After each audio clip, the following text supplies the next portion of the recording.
Today, it is finally time to talk about Scream 6. This has been a highly anticipated movie for, I think, every single horror fan. I think there's very few people who don't enjoy the franchise and weren't excited for this, but personally, I was way more excited for Scream 6 than I was for Scream 2022. I think I didn't watch a lot of trailers or teasers for this. I saw some things because obviously you can't escape every piece of marketing for these movies, but I will say what made me excited is that it looked like it was going to be different than other Scream movies before it. So it was going to add something fresh, something new. I knew it took place in New York. That's pretty much all I really knew about it, which I think is mostly what people know about it. Like, obviously we know it follows Tara and Sam as they move to New York, but everything else is kind of kept, you know, on the hush hush because it's all a reveal, right? Everything about this movie is a reveal. But I thought that this one was going to add way more to the franchise than the last one did, because the last one did kind of feel, it was good, don't get me wrong, I liked it.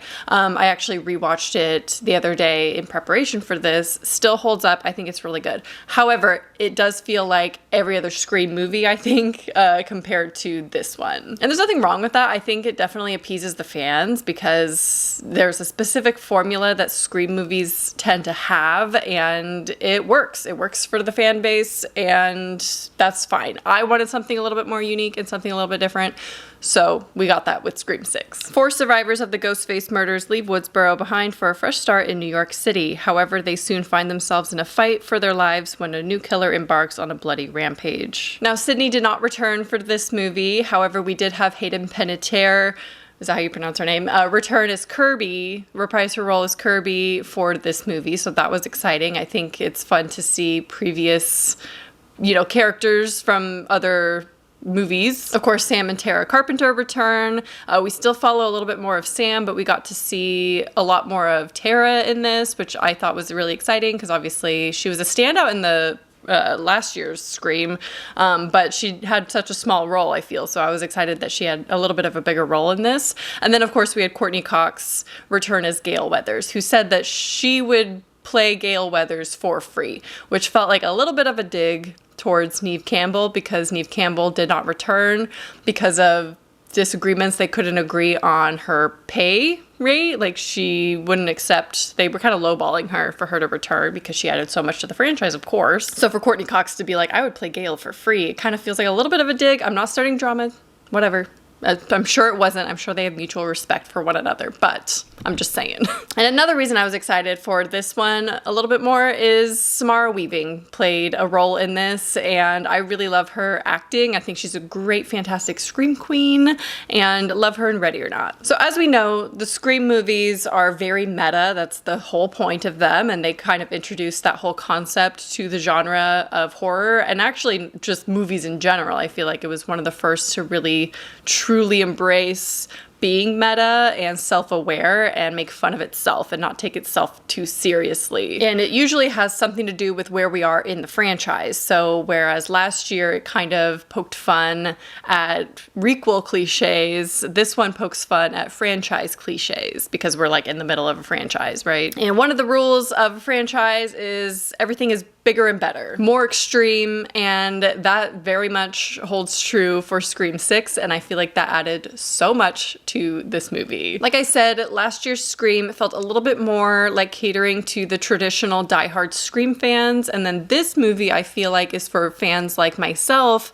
that want something different because we're 6 movies in and I want something a little bit more unique and definitely more extreme, you know, the bigger and better. We're in the middle of a franchise. Actually, we're probably towards the end of a franchise at this point, if you look at like the big picture. More gory, more brutal, more extreme, more terrifying, campy. It's just like everything that you want in a movie that's going to be kind of rejuvenated or reintroduced and stuff like that. You want something different and something more than what the original gave. And I feel like Scream 6 delivered that on so many levels. For one, I really do like the setting of New York. This is not the first time that we've left Woodsboro, but it is a nice breath of fresh air to leave Woodsboro once again, because we just don't need that setting anymore, I feel, and this added a lot to this franchise, I think, taking place in a big city, which is something we haven't really seen before. Now, given that there's a standard formula for Scream movies, this did follow it enough, I think, to appease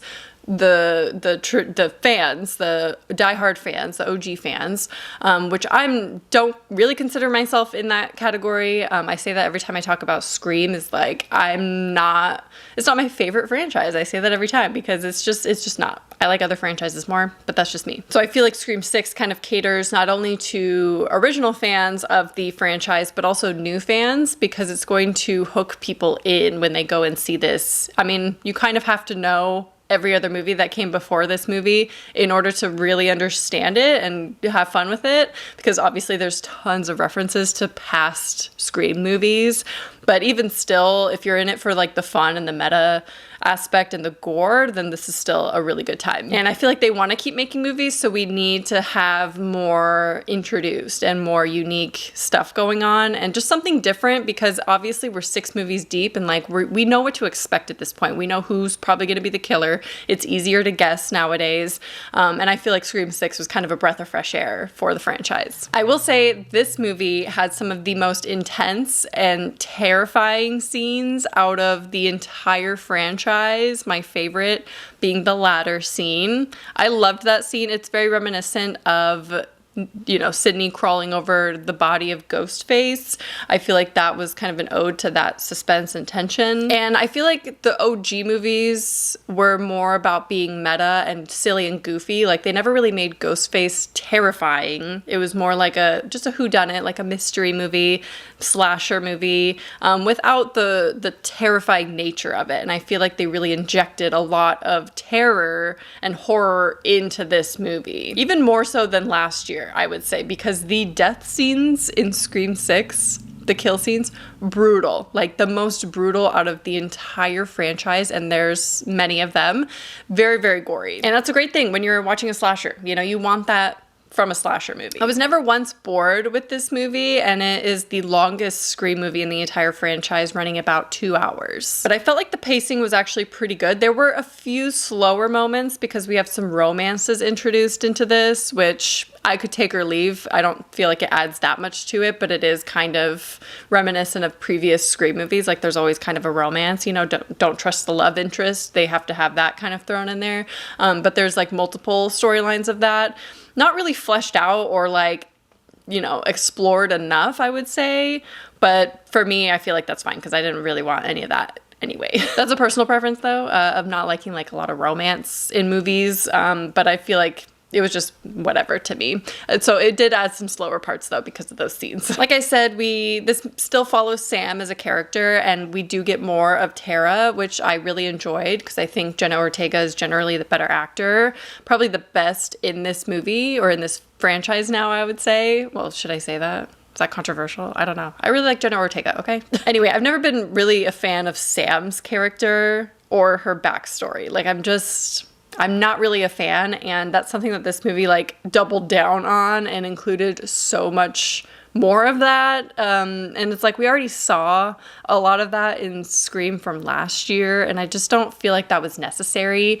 Granted, it works in like with the ending and everything, like it's relevant, it makes sense, but I just feel like we didn't need it. Like, I'm just kind of over that storyline, so I hope that we are continuing on. I think with the ending of this movie, we will be continuing on without Sam's like backstory. We're like done with that. So I do have a little bit of a pet peeve when it comes to Scream movies, which I'm actually going to save for spoilers, which will begin in just a moment, just so you're aware they are coming up. But this movie definitely has a lot of that pet peeve of mine going on. Again, I'll specify in the end, but that's something I really don't like. I obviously can't get into it because it's a little, well, not really a spoiler, but I just want to be safe because a lot of people have been spoiling this movie and I just don't want to be one of those people. Another thing I wasn't a huge fan of in this movie is the very, very ending. Like, after we have the reveal of the killers and everything, I actually liked how that panned out. Again, I'll get into specifics about the killers and the reveal and everything and spoilers, but the ending, the very, very ending, I'm not a fan of that. I just feel like with how the climax happened and like all the fake outs and like you think you know and then you don't, and then the reveals, and it's just like all of that was so exciting to watch, and then we get to the very end and it just did not follow through with that. It was just so kind of cheesy and lame. Overall, though, I really liked Scream 6, and I actually enjoyed it more than Scream 2022, more than last year's. Because again, last year's felt like just a very run-of-the-mill Scream movie, in my opinion. The killers were like funny with like who and what they were, but generally it still felt a little bit too traditional of a Scream movie that it's just not my favorite in the franchise. I think Scream 6 is definitely up there for me. I did do a whole ranking, by the way, if you are curious about my thoughts on the other Scream movies and where I'd place them. I'll link that video up here. I'm not sure where I'd place Scream 6. I'd have to revisit that video and like kind of reevaluate all the movies. But it's one of my favorites, I think. I think I'm in that category. I've seen a lot of people say that it's one of their favorites. It's just one of the most action-packed, suspenseful, terrifying, gory, brutal Scream movies. So for me, I really enjoyed it. I would probably give it 4 out of 5. I'm gonna give it 4 out of 5. Okay, so let's get into spoilers, because I got a couple thoughts on everything in this movie. I really had to do spoilers for this one because obviously this movie's all about spoilers. So I liked what they did with the reveal. It was very unique and original. We have like a fake out reveal in the very beginning of the movie, which I thought was fun. It's like, oh, there's this copycat killer, or like someone who's trying to replicate ghost face killings. And then we get to the very end and we have not one, not two, but 3 killers. That's something that has never been done before. And actually this movie also did the thing where there are more than one ghost faces attacking people at a time. We haven't seen that done before. And I really liked that. I thought that was a unique take on the end, and like you think it's just this one person, and then you're like, no, but there's always 2 killers, right? And then you think it's another person, and they do the reveals, and then oh, there's a 3rd person. What do you know? And then again, there's the fake out in the end with the cop setting up Kirby to look like the killer. Loved that one. Anyway, let's get into who the killers were. Okay, so we have Quinn, the roommate. We have her brother, what was his name? Ethan, and then their dad, who's the Detective Bailey cop guy. And they are, of course, the family of Richie, who was killed by Sam in the last movie. So they're getting their revenge. Their motive was fine. Like, I did guess Quinn was the killer. Like, I knew that. Even after she died, I was like, something's going on with that.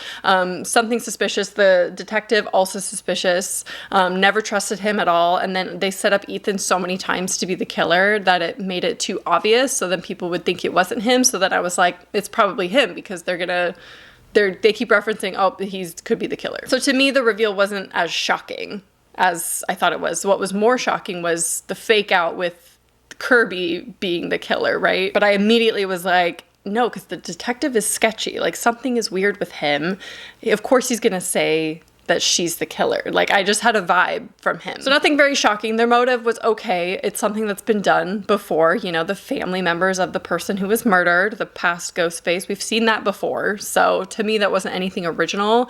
So the killer reveals and everything, it was fun that there was 3. That was different, and different enough. And it was just fine, but it's been done before, so it wasn't like too special or anything. I did enjoy the final fight scene, though, in the kind of shrine of Scream, or the Stab movies, rather, you know. I actually really liked that set and that setup. I thought that was really good and entertaining. Lots of callbacks to previous Scream movies, so a lot of fan service going on in this movie, but I'm not opposed to that. I think it's a fun idea and definitely relevant for the 6th movie. You know, there's a lot of ways to call back to those previous movies and make it tie into the current one. So I thought they did that really smartly. So let's talk about my pet peeve when it comes to the Scream movies, because this one did it a lot. A lot of fake outs with who dies and who lives. We never really know who lives or dies, and that's just something that happens in every single Scream movie. That's why I didn't trust that Quinn was actually dead, even though they flung her body at them. I didn't think she was really dead. I don't like how people can be stabbed like 10 times or more. There's a lot of stabbing going on in this movie, like a lot. Very brutal. And then they just survive and they just have like a little bandage on and they're fine. It's like, you would definitely need surgery or at least some stitches. Like, why did they just patch you up with a little Band-Aid and you're good to go? Like, I know it doesn't have to be super realistic. I don't know if that's really nitpicky of the franchise, but it has always bothered me because if I got stabbed one time, I'd be down for the count, you know, I'd be done. And yet they're just still like just being stabbed and like ripped open and almost gutted and bleeding out, and they're just continuing along surviving. I don't know. And then some people just die in the most irrelevant ways and like the most simple ways. And then like they have like one extra stab wound, so that's the one that does it and that they kill them with. Or it's like in the heart instead of the gut, so like naturally they would die. I don't know. It's like the Carpenter sisters were stabbed or cut, and then in the end, they're walking around and they just, like, Tara has her arm in a sling. It's like you were stabbed in, like, the side and your ribs.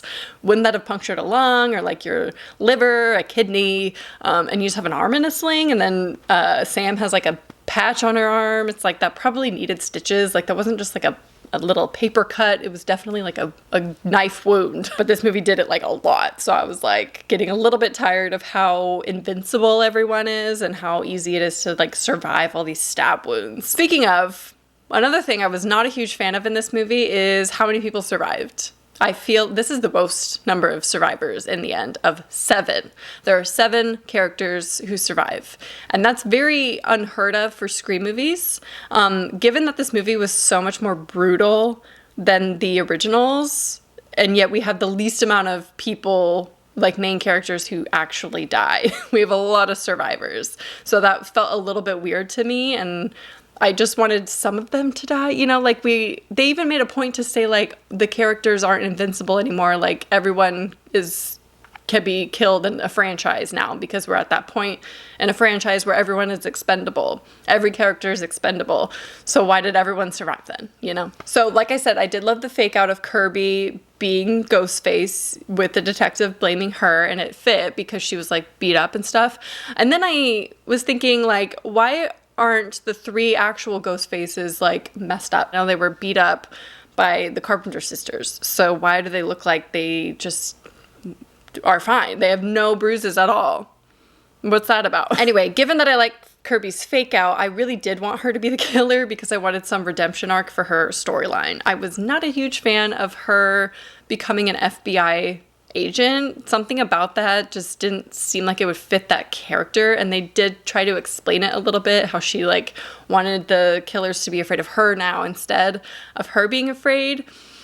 That just felt weird to me, like very pro-cop, and I don't know, it just doesn't fit her character, I think. So that's pretty much all of my thoughts and the things that I didn't like about it. Mostly I liked it. I thought it was very entertaining, and it's a Halloween movie. So this is going to be a rewatch for me probably every single year. It's a fun Halloween movie. I love how the Halloween costumes throughout get more and more scary and like horror references throughout towards the end. I thought that was genius.